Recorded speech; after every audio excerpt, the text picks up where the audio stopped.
What's going on, Jets fans? Welcome to the latest edition of Jets Latest, where you get the latest on the Jets, Jets. I'm your host, the spitting statistician, Dane Martinez, and we have some updates for you today because the Jets, in the first day of the legal tampering period, the new league year, free agency, where we heard about players signing, the Jets were pretty active, and we obviously have to start with the new starting quarterback for the New York Jets, and it is Justin Fields. I told you I thought he was a priority target yesterday. Pretty much for the last couple of weeks, I told you this was going to be the case. Justin Fields was going to be in green and white, and he is on a 2-year, $40 million contract. $20 million a year is actually a value for a starting quarterback in the NFL these days, and I really like the deal, okay? He is only 26 years old. He has that athleticism that is clearly something Glenn and Darren Moji wanted, and they got their man, okay? Listen, in this dual threat nature where the quarterbacks need to have that other potential, he ran for 1,143 yards and 8 touchdowns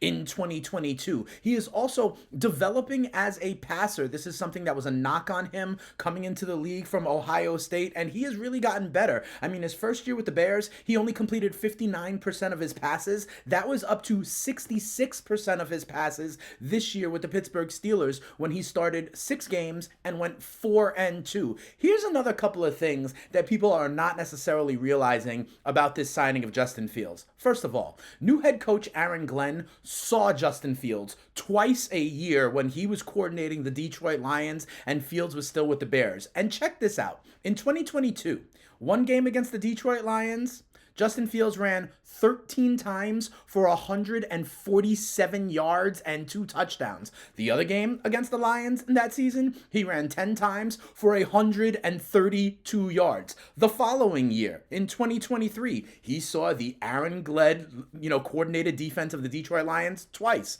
Once, he ran 18 times for 104 yards. The other time, he ran 12 times for 58 yards and a touchdown. So in 4 games, he literally averaged over 100 yards on the ground and scored 3 touchdowns with his legs in just 4 games. Aaron Glenn, more than most other coordinators and defensive minds in the NFL, knows how hard it is to plan for, to defend Justin Fields as a quarterback. And remember when I said he went 4-2? With the Steelers last year, when they made the switch to Russell Wilson, if you remember that, a lot of people were thinking, wow, this is curious. Justin Fields is 4-2 with this team, right? But then Russ won 4 straight, but then he kind of slowed down towards the end. He went 2-5 down the stretch.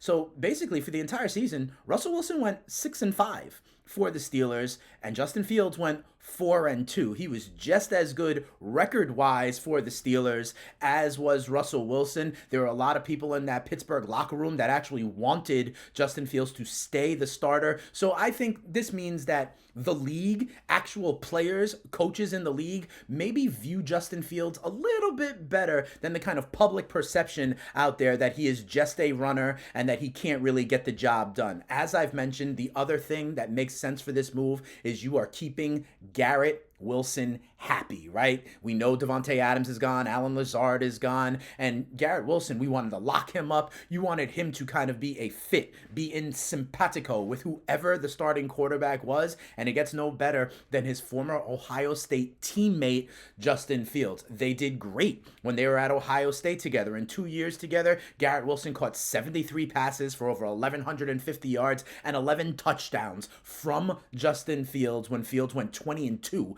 as a starting quarterback. I said it yesterday, but in that 2021 draft class, right, when Trevor Lawrence was the number 1, there were guys like Zach Wilson, there were guys like Trey Lance. A lot of people thought Justin Fields should have been the second most prized prospect there, should have been the number 2 overall pick. The Jets have finally changed this mistake that I thought they made by drafting Zach Wilson. Now they have the guy, and it is Justin Fields. With a 2-year deal, he is going to have every opportunity to become the new franchise quarterback for the green and white, and I like this on the cheap. There's still even more development to come. He is only 26 years old. keeping with that theme in terms of getting young guys at kind of market value, we do get our new cornerback opposite Sauce Gardner, and it is Brandon Stevens from the Baltimore Ravens. Now, he does have some versatility. There's talk out there that he may actually be able to play safety. He played nickel, he played dime, he played corner, he played safety, but we get Brandon Stevens from the Baltimore Ravens on a 3-year, $36 million contract, $23 million of which is guaranteed. This is a former third-round pick. So again, the kind of high-end draft talent coming out of college. This is a theme we are now seeing when it relates to Glenn and Moji. He's only 27 years old, okay? They like that versatility that he has. He is a good tackler. He's usually in the right spot. Famously last year, you saw on Sunday Night Football him kind of containing Jamar Chase of the Cincinnati Bengals, and Chris Collinsworth really doing a whole package on how he was covering Jamar Chase really well.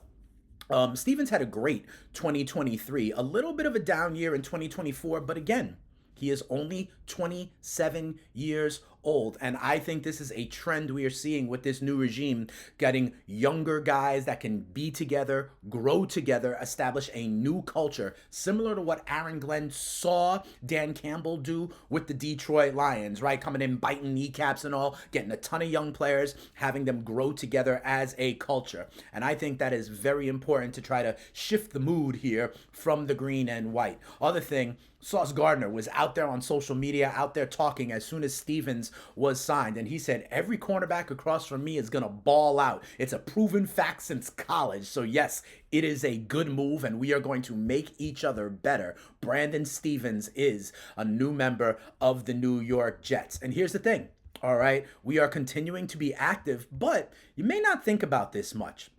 But there are also a lot of former Jets that were signed early in free agency. And you may not think, and I don't know if this is part of the strategy here for Moji, but that means that there are compensatory draft picks coming the Jets' way as well. I mean, listen, the Lions signed DJ Reed to a 3-year, $48 million deal. Washington signed Javon Kinlaw to a 3-year, $45 million deal with $30 million guaranteed. Morgan Moses got 3 years to go to the New England Patriots. Devontae Adams got 2 years to go to the Los Angeles Rams. There is a formula at play here, okay? When you lose some of your guys in free agency, you wind up getting credited compensatory draft picks at the end of, say, the 3rd, 4th, or 5th round. This is going to yield for the Jets at least 2, if not more, compensatory draft picks. So when you have a new head coach, when you have a new general manager, and one of the things they're trying to do is bring in as many young guys as possible to learn and grow together, compensatory draft picks in the 3rd or 4th round are also important. And because some of the Jets guys were targeted early in free agency, we are going to get that on the back end. I think that is interesting as well. But the Jets are certainly not done, and we are certainly not done talking about it. It is going to be a very big week. Obviously, Justin Fields, Brandon Stevens, these are two of the bigger names early on when they attack the quarterback position. And after losing DJ Reed, go ahead and get that cornerback position locked up. I believe there are more moves on the horizon, whether it's more in the secondary, whether it's on the offensive line or on the defensive line, because look, they lost Kinlaw, right? So I think there is more to be had. We will certainly find out about that in the coming days. And one thing I'll tell you is we will be here to talk about it on Jets Latest. And by the way, I haven't told you guys yet, thank you for liking the videos. Thank you for subscribing to the channel. If you want to hear more from the Spittin' Statistician, you could also catch me on Sirius XM channel 87, the fantasy channel. I am the host of a show with FTN Fantasy. FTN is a great data and fantasy site out there, some great tools out there, and I host the FTN Fantasy Show on Sirius XM channel 87. So if you ever want more from me that are not just about the Jets, but about Major League Baseball and fantasy baseball, around the entire NFL, getting you paid in the NBA, we do that as well. So make sure not only Jets Latest is where you can find Dane Martinez, but that will do it from here. We will continue to give you all the news and notes. Like, subscribe, and tell a friend to tell a friend about the JETS, Jets right here on Jets Latest. We will see you tomorrow when there will obviously be more moves to analyze here, because the Jets are active, they got money, and they are building a new roster, and I'm here for it. We'll see you tomorrow, everybody. Peace.